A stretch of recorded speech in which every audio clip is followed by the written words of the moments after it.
Oke, halo semuanya. Ya, kita ketemu lagi ya di episode kali ini. Sebelum kita lanjut, maksudnya sebelum saya teruskan, mari kita lihat cuplikan ini ya. Ini cuplikan-cuplikan yang saya dapatkan. Bagaimana kita bisa melihat ya cara mereka bersepeda ya. Jadi kalau Anda perhatikan kok bisa ya, mungkin pertanyaan yang muncul, mereka itu bisa sepedaan begitu santai, nyaman, ya kasual gitu, memakai apa adanya, ya rock bahkan yang cewek-cewek itu, ya dengan bersepatu yang ala kadar, sneakers kadang-kadang dan sebagainya ya. Terus ya mungkin mereka yang nggak memperhatikan sadel apa yang mereka pakai, ya pokoknya pakai ya. Apa yang nancep di sepeda itu sikat ya, dudui pakai celana jeans macem-macem dan segalanya. Kok bisa ya, dan mereka itu kok bisa enjoy sebegitu ya. Nah, Anda tahu sendiri kan, setiap kali saya membuat episode mengenai sadel dan segalanya, pasti banyak yang respon, pasti banyak yang tanya sakit dan sebagainya. Ya, kasus-kasus yang begitu banyak, unik dan sebagainya. Ya, sebetulnya saya tidak mempertanyakan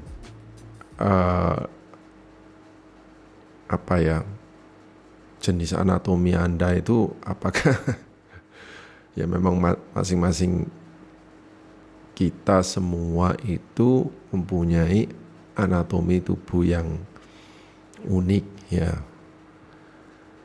Tapi kalau kita misalnya melihat dari cuplikan ini ya, mereka ya juga mempunyai anatomi tubuh yang unik ya.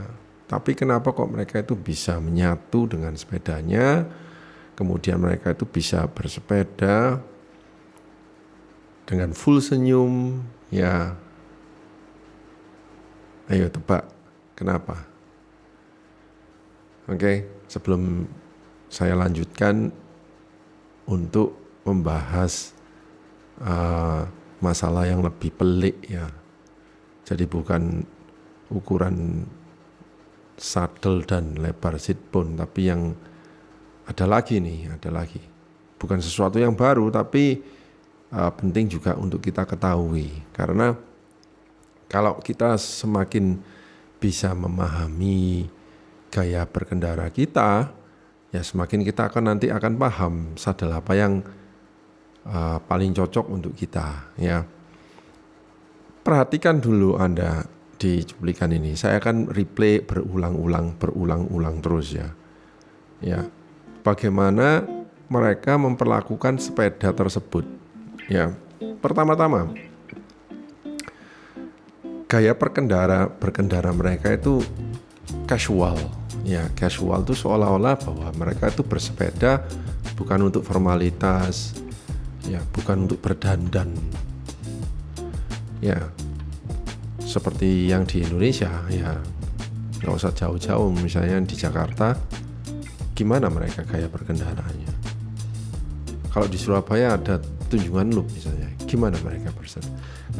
Kalau Anda ketemu di Tunjungan Loop bersepeda seperti ini, Anda pasti diejek mati-matian ya. Opo itu jembel gitu. Nah, tapi seharusnya budaya sepeda itu bukan seperti itu. Inilah yang benar budaya sepeda, bahwa kemana-mana kita sepedaan begitu.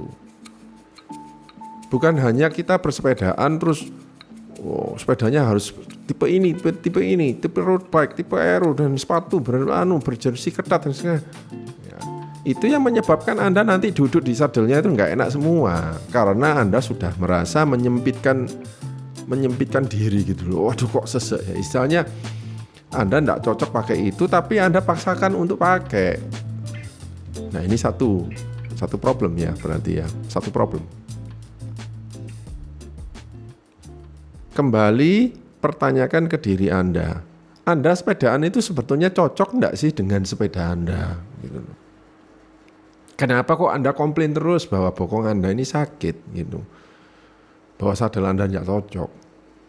Ya kembali lagi pertanyakan, saya ini sebetulnya sepedaannya ini sesuai enggak ya? Sepeda saya yang saya pakai ini sesuai enggak ya dengan peruntukan? Atau saya justru memaksakan diri untuk bersepeda sehingga akhirnya nggak enak semua begitu. Nah itu, ini pertanyaan yang sangat mendasar sebelum nanti ketemu penyakit-penyakit yang lain-lain yang berhubungan dengan sadel dan bokong begitu. Ya, karena sadel dan bokong ini yang satu-satunya yang menyentuh badan Anda, yang menumpuk badan Anda sebelum dia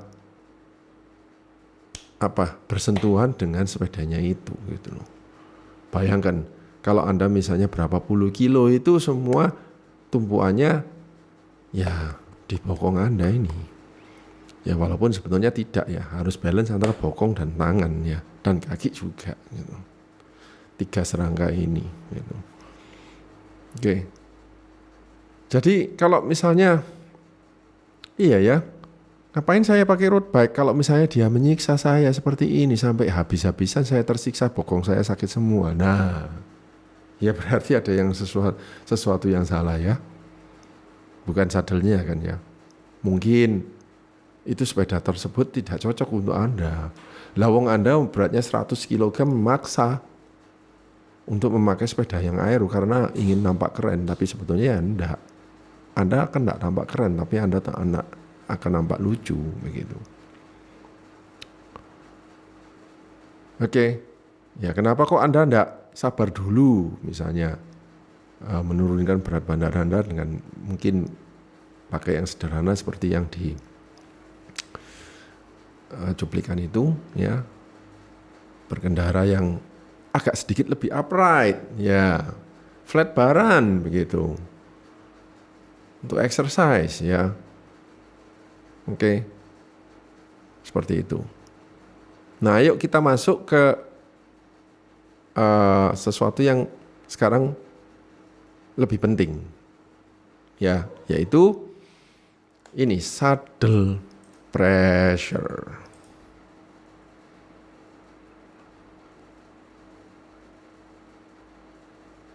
Oke, sebentar. Nah, ini adalah gambaran bagaimana gaya berkendara kita ini mempengaruhi dudukan ya, otomatis mempengaruhi, sangat amat mempengaruhi bagaimana sadel itu ditekan oleh bokong Anda ya. Dulu waktu saya masih kerja di dunia sepeda, saya pernah membuat episode tentang ini, saddle pressure. Saya mengukur sendiri pressure bokong saya. Nah, ya mungkin di tempat kerja saya itu satu-satunya yang punya di seluruh Indonesia ya, yang menggunakan G-Biomice ini dari Jerman. Ini teknologi yang dipakai oleh Ineos kalau nggak salah juga mengenai saddle pressure ya. Anda lihat yang sebelah kiri ini sampai ke sebelah kanan ya, bagaimana posisi itu mempengaruhi tekanan bokong Anda terhadap sadel itu. Apakah Anda ini upright, kemudian bungkuk, dan ekstrim bungkuk seperti yang posisinya pesepeda time trial atau triathlon ya. Posisinya seperti itu. Otomatis posisi Anda ini akan mempengaruhi saddle yang Anda pakai juga. Karena pressure-nya itu ke sana ya. Dari yang ke belakang menuju ke depan. Oke. Saya mau menambahkan dulu ilustrasi dari sit bone ya. Badan kita yang bagian bawah ini ternyata untuk menumpu kita duduk itu sebetulnya yang ada dua ya. Tidak melulu sit bone, tapi juga ada pubic bone. Ya, kalau sit bone ini pasti Anda bisa ngeraba ya di pantat Anda yang bagian yang tajam-tajam dua itu sit bone. Tapi kalau pubic bone sebetulnya Anda bisa megang. Kalau untuk pria itu berada di belakangnya testis sedikit.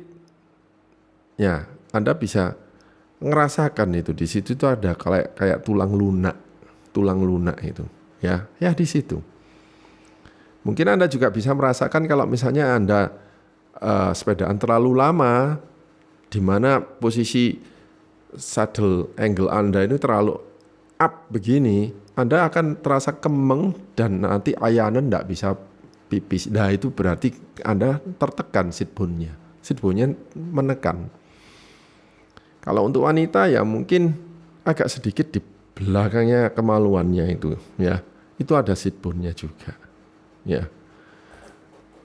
Makanya jangan kaget. Kenapa kok ada saddle yang tipis sekali ya, tipis dan sempit.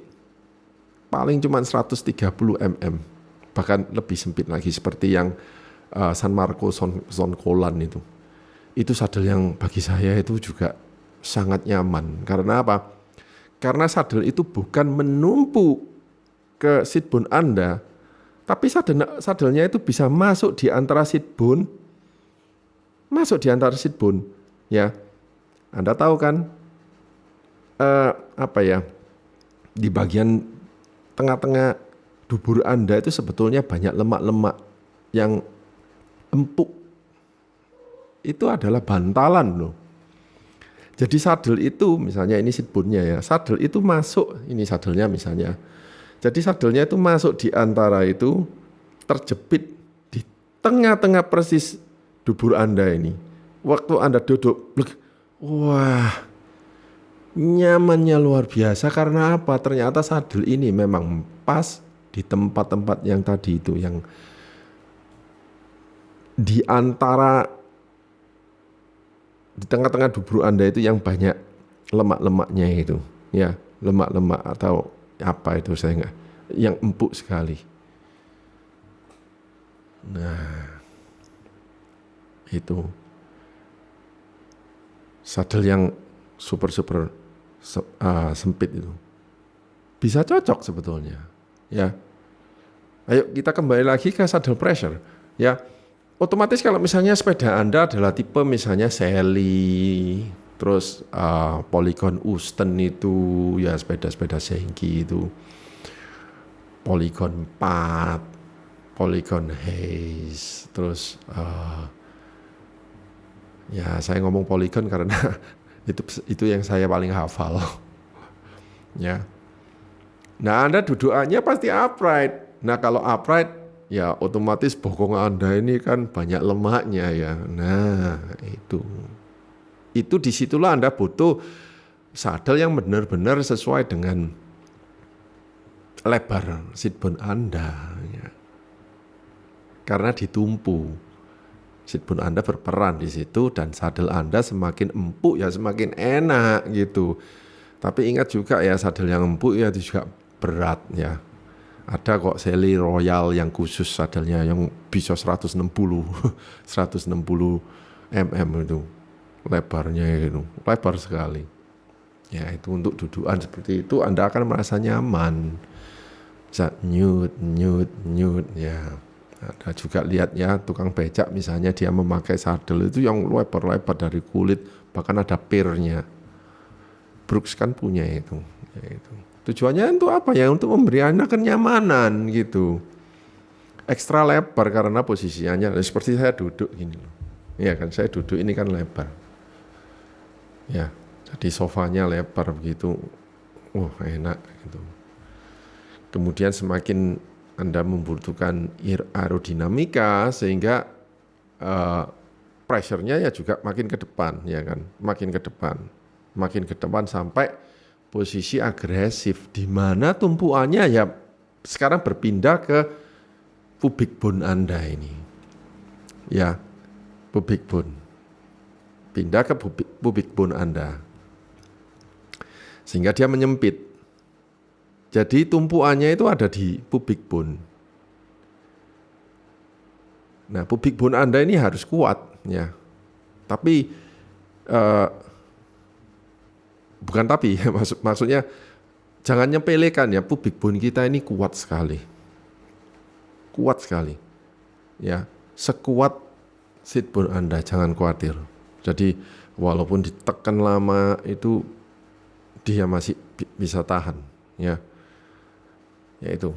Jadi Anda kalau misalnya dalam posisi seperti itu ya Anda sebetulnya tidak butuh saddle yang lebar-lebar. Karena apa? Sit bone Anda nggak ketekan kok.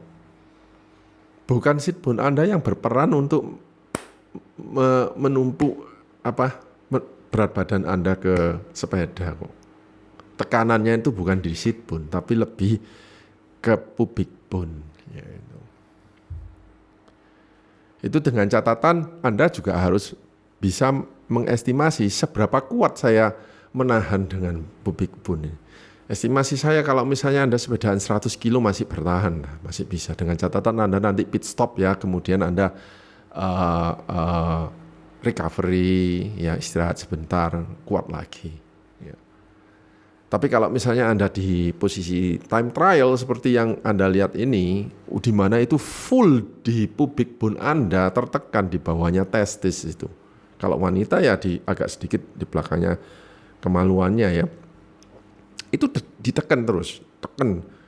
Ya, time trial itu kan cuman sebentar ya. Kalau di UCI World Tour Team kan time trialnya pasti hanya sekitar 25 kilo. 25 kilometer sehingga Anda sepedaannya nggak sampai 1 jam. Paling mentok yang 45 kilo lah plus tanjakan sehingga Anda paling ya sepedaannya ya 1 jam aja Anda menekan. Kuat pasti. Kalau triathlonnya kan 180 kilo ya kalau triathlon.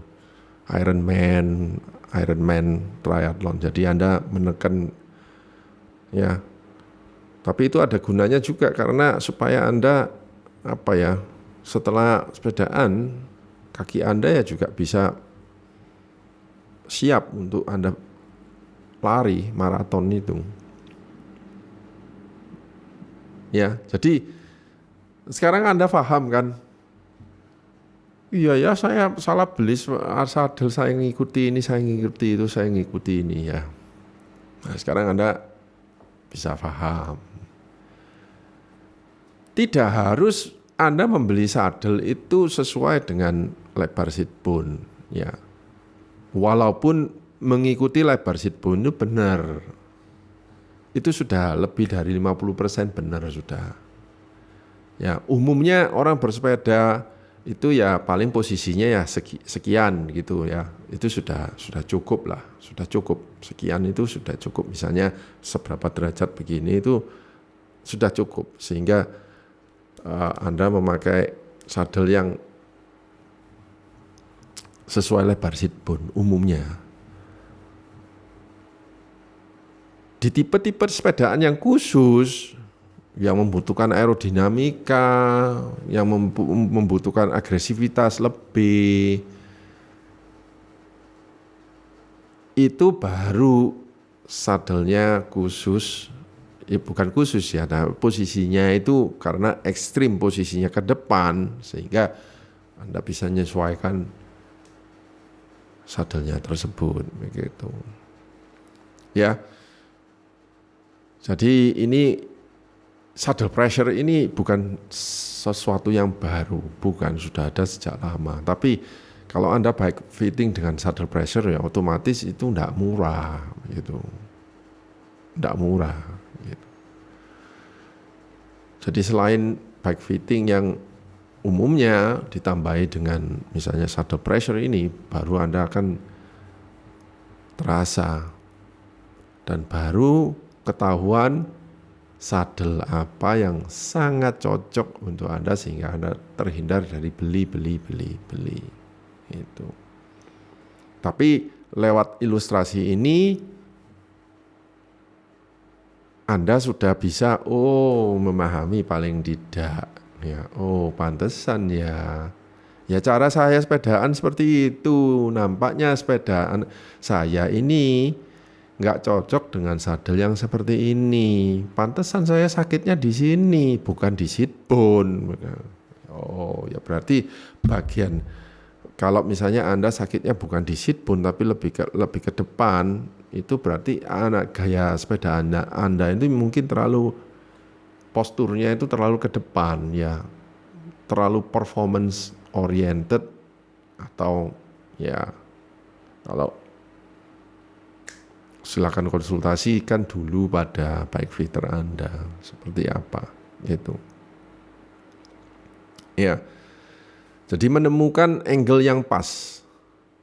Menemukan angle yang pas dulu sesuai dengan banyak tekanannya di mana ya. Ya saya nggak bisa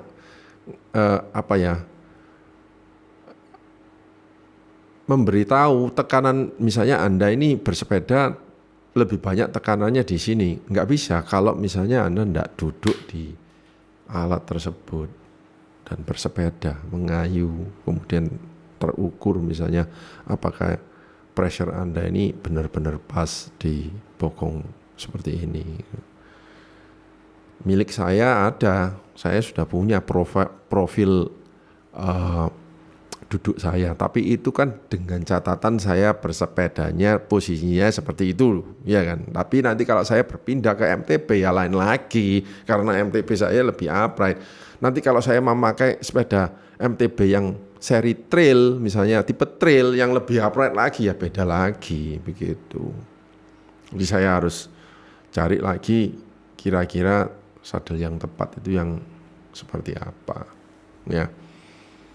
Nah masalah saddle ini memang pelik sekali ya, sama dengan handlebar. Kalau di MTB itu handlebar, flat barnya itu tipe apa, ada yang back sweep, up sweep, ini pelik sekali. Sedikit derajat off aja Anda akan merasakan nggak enak. Ya makanya itu untuk merasakan semuanya nyaman itu butuh proses yang yang lama sekali gitu. Bagi saya sih menikmati proses tersebut. Kalau soal saddle, karena saya sudah lebih paham, toleransi bokong saya terhadap saddle itu tinggi sekali, jadi no problem begitu. Bahkan saya pakai celana biasa dengan celana dalam biasa loh bisa sepedaan. Merasa nyaman sekali. Nyaman karena saya sudah memahami begitu. Bagi saya justru problemnya itu di flat bar depannya itu, angle yang seperti apa, apakah back sweep, apakah up sweep, itu bagi saya ini adalah sesuatu yang perlu saya selami gitu. Karena kedua sepeda saya yang gravel sama yang MTB itu saya kok merasa ada yang kurang perfect gitu. Ya tapi nanti sambil saya enjoy aja. Ya, saya harap ini bisa membuka wawasan Anda mengenai saddle pressure dan Anda bisa menambah lagi pengetahuan. Oh iya ya, begitu ya. Jadi nanti kalau misalnya Anda memutuskan untuk ganti saddle atau nggak usah ganti saddle, tapi justru sesuaikan posisi Anda begini begitu ya. Mungkin selama ini saya salah bersepedaannya, ya kan. Ini sepeda ini bukan untuk itu, tapi saya stylenya begitu gitu, ya kan. Ya kan. Jadi back to the drawing board, artinya kembali lagi ke nol. Oke, saya cari-cari lagi deh di mana yang salah gitu. Kalau selama ini posisi saya salah, makanya sadelnya nggak cocok, ya ini posisi saya, coba saya betulin gitu. Oke, ya. Semoga di episode kali ini membuka lagi wawasan kita, makin ngerti, terutama mengenai persadelan ini, perbokongan ini memang nggak ada habis-habisnya, ya. Oke, terima kasih. Sampai ketemu di episode selanjutnya ya. Terima kasih.